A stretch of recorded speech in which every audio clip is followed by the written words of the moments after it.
kita kembali lagi di ibadah sekolah minggu.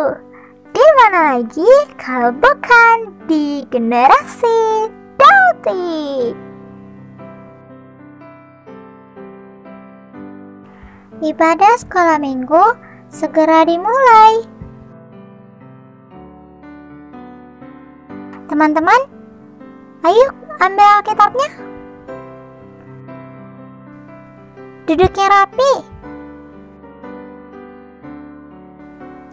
Gak boleh makan atau minum ya.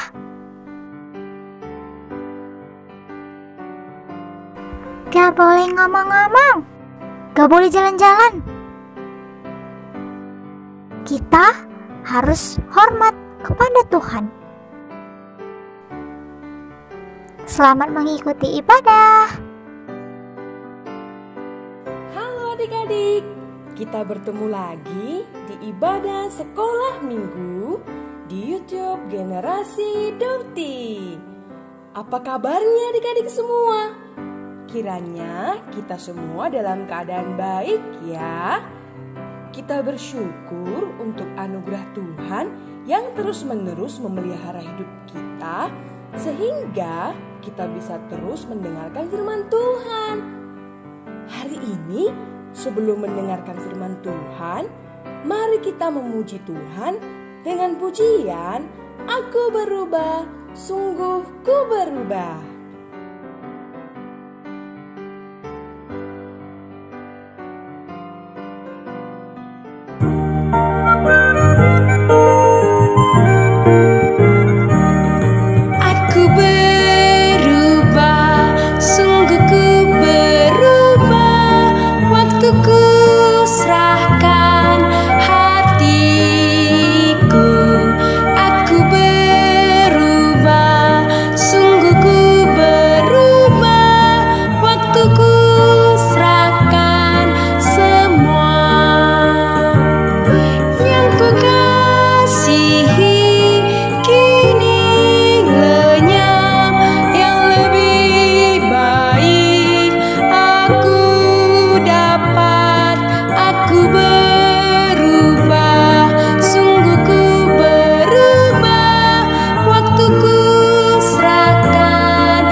Mari kita berdoa.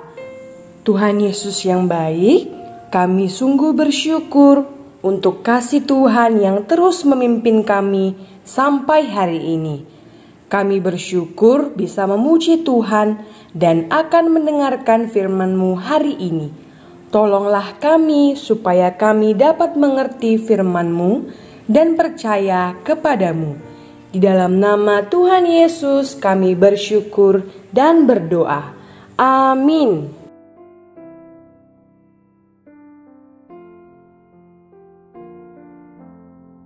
Adik-adik, mari kita membuka Alkitab kita. Hari ini kita membaca dari Matius 9 ayat 12 sampai 13.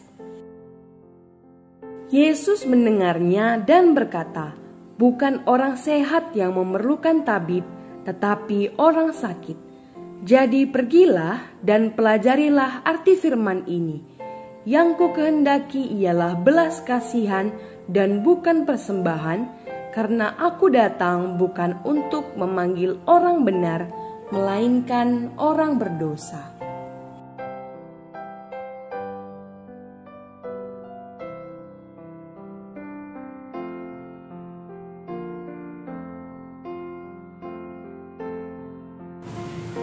Adik-adik sekalian, hari ini kita akan mendengarkan sebuah kisah di mana seorang bapak yang sedang duduk di tempat kerjanya dan sudah sangat lama menanti sebuah kelegaan. Orang-orang memanggil bapak itu dengan sebutan Bapak Matius. Dia orang Yahudi asli, berasal dari suku Lewi, di mana suku itulah yang ditugaskan bekerja bagi Tuhan dan melayani Tuhan di Bait Allah.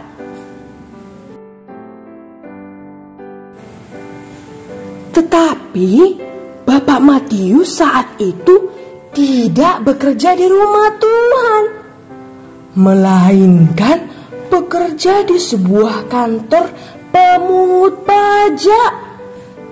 Ternyata bagi masyarakat Yahudi, orang yang bekerja memungut pajak adalah orang jahat, adik-adik. Bagi mereka, orang yang memungut pajak itu sama jijiknya dengan orang yang sakit kusta. Maka orang Yahudi menghindari orang yang bekerja memungut pajak ketika berjumpa di tengah jalan. Tahukah adik-adik mengapa mereka sangat membenci orang yang bekerja memungut pajak? Jawabannya, karena pemungut cukai itu senang mengambil untung, sehingga memungut pajak lebih dari yang seharusnya. Mereka itu juga dianggap penjahat karena menjajah dan menyiksa orang Israel. Mereka memperkaya diri mereka dengan memaksa dan memeras bangsanya sendiri untuk diberikan kepada kerajaan Romawi, adik-adik. Mereka sangat jahat dan menjijikkan bagi orang Yahudi lainnya. Mereka adalah musuh bagi bangsanya sendiri.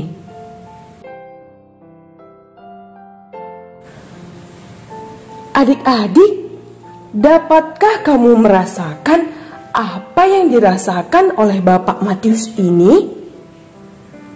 Dia sangat menderita setiap hari. Dia bekerja hari demi hari. Dia menghasilkan banyak uang hari demi hari.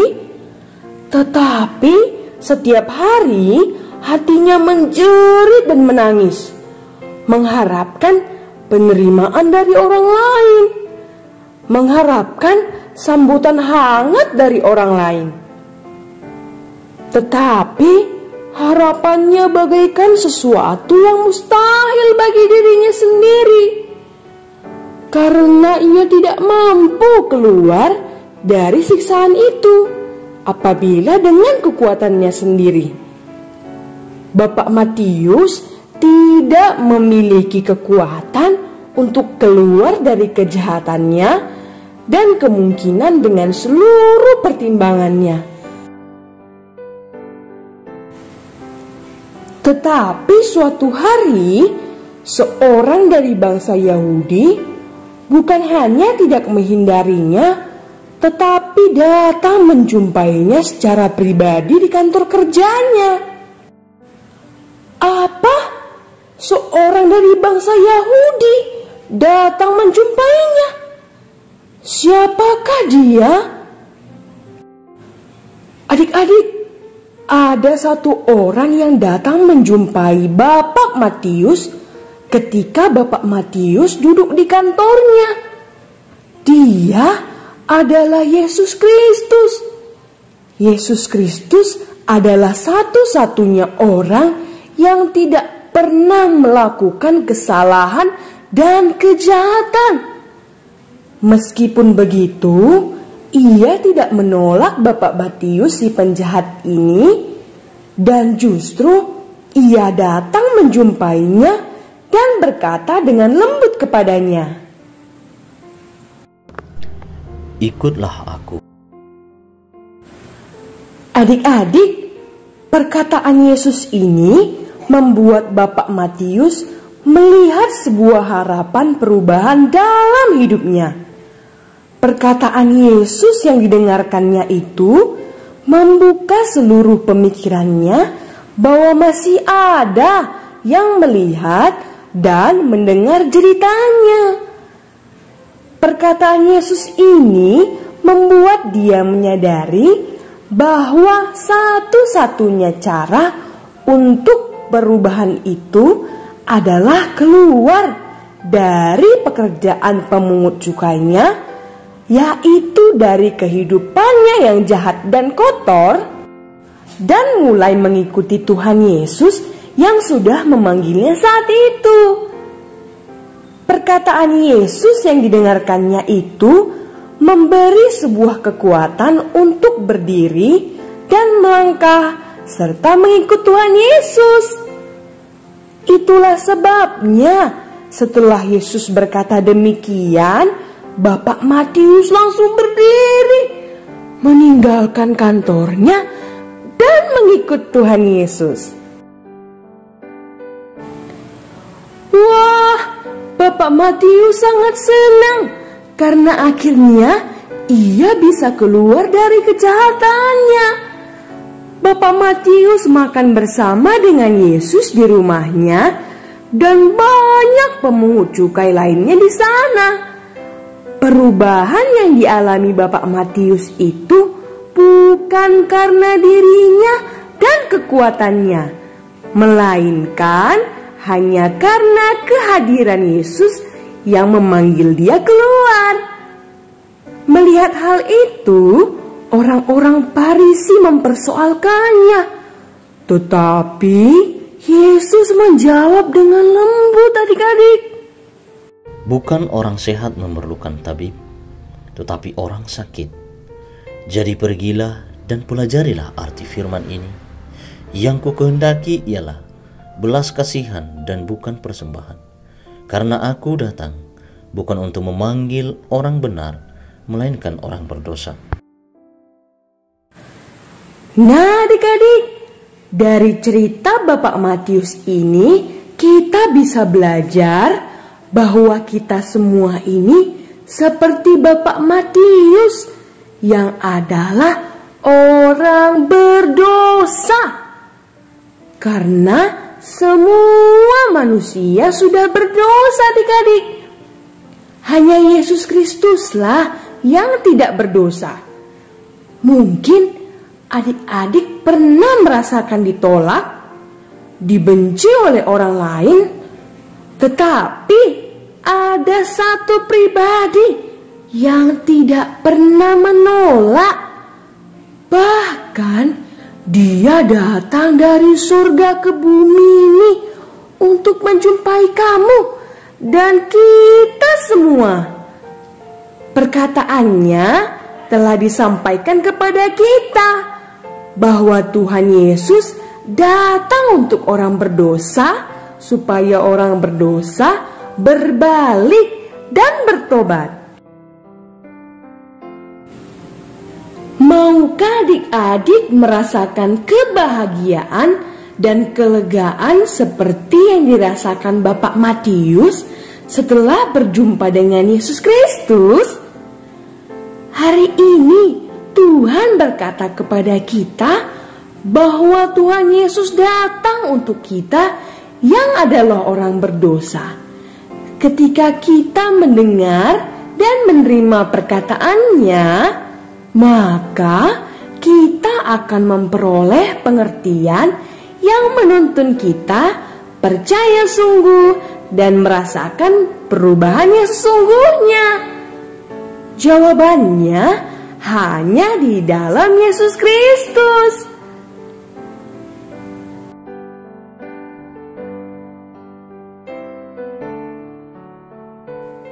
Ayat hafalan Matius 9 ayat 13. Jadi pergilah dan pelajarilah arti firman ini.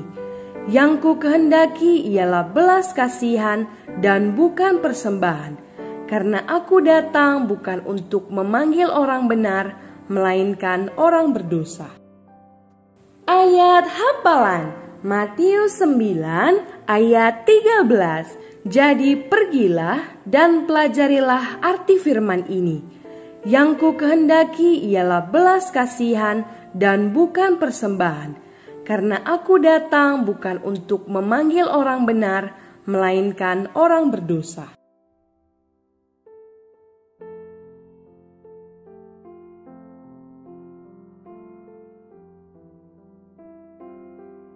Mari kita berdoa. Tuhan Yesus yang baik, kami sungguh bersyukur atas kesempatan yang kami peroleh sehingga bisa mendengarkan firman-Mu hari ini.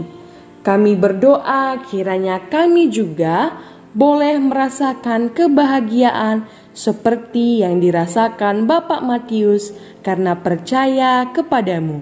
Tolonglah dan pimpinlah kami Tuhan. Di dalam nama Tuhan Yesus Kristus kami bersyukur dan berdoa. Amin.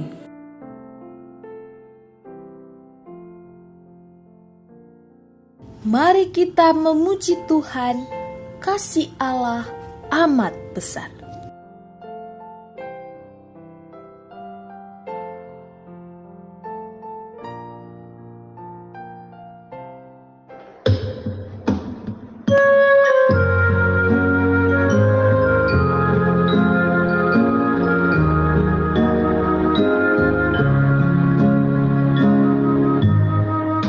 Kasih Allah amat besar dan tak dapat dilukiskan, lebih tinggi dari bintang, namun mencapai dunia, mengaruniakan anaknya, memberi kemenangan,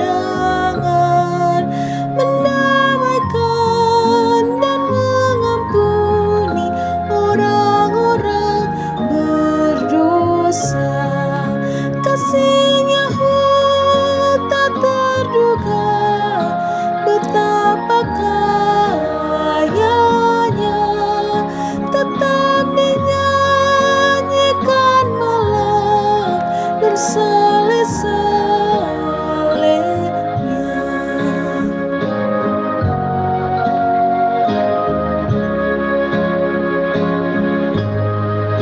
Walau dengan dawat selang, langit dijadikan kertas, tiap batang sebagai pena dan tiap orang penulis tak mungkin akan menuliskan kasih Allah yang besar. Langit dari timur ke barat tak akan memuatnya. Kasih-Nya tak terduga, betapa kayanya, tetap dinyanyikan malam dan saleh-salehnya.